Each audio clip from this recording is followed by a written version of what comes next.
ஷேய் விஸ்டோ பிரமா உலக நாடு காகித பேப்பரை வச்சு பந்தாடி விளையாடுதான். அது மாதிரி ஓட்டு போடுறத முத்திரை போடுறவனும் பந்தாடி விளையாடுதான். பூமியை பாழாக்குதான். 2 காதில் கொடுத்தாச்சுன்னா நோய் உள்ள கிருமிகளை விட்டாச்சுன்னா வேலை பார்ப்பானா? பொத்தி கெடடா. ஆணும் பெண்ணும் வீட்டில் பொத்தி கெடடாம்பார். எல்லாமே சரிஞ்சு போகும். எல்லாம் உலக நாடு பில்டிங்கு பூரா சரிஞ்சு போகும். தாய் இந்தியா நாடு தமிழ்நாடு சீக்கிரமாக அரசியல்வாதி எல்லாவனும் மாட்டுவான். எல்லாம் கப்புன்னு மாட்டுவான். ரோடு போட்டது, குளத்தில் அழுனது, மில்லு தொழிற்சாலை கெட்ட விட்டது, லைசன்ஸு போட்டது எல்லாம் இந்த பேப்பரை வாங்கி கவர்மெண்ட்டு வேலை ஆக்குறவனை பூரா நியமிச்சிட்டான்.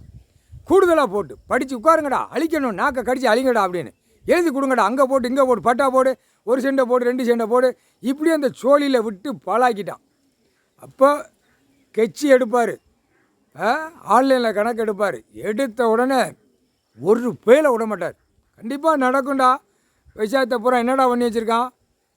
அழிக்க வந்த பாய் பேலே கவர்மெண்ட் வேலை ஆக்குறான்லாம் ஒரு பேலை விட மாட்டாரா. இடத்துக்கு சம்மந்தப்பட்ட அதிகாரி பூரா ஒத்த பேலை விட மாட்டார். ஆணும் பெண்ணும் செகண்டில் வலிச்சு அள்ளிடுவார். அவர் டைம் பார்ப்பார். இன்ன வரைக்கும் ஆடுங்கடான்னு ஆட விட்டுட்டார். பேப்பரை வாங்கி உலக நாடு பேப்பரை வாங்குதான். பலாயிரம் கோடி லட்ச கோடியை வாங்கி விதைக்கான். இப்போ இவனுங்களுக்கு சம்பளம் ஒருத்தனுக்கு அரசியல்வாதிக்கு 1 லட்சம் 1.5 லட்சம் போட்டானா அந்த பேப்பரை எங்கடா கட்டுப்படியாகும்?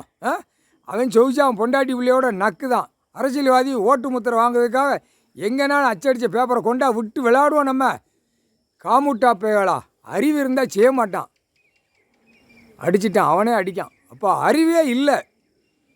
அறிவேட்டத்தனமா செய்யாதீங்கடா. உழைச்சி திம்மாண்டா முட்டா பேகளா.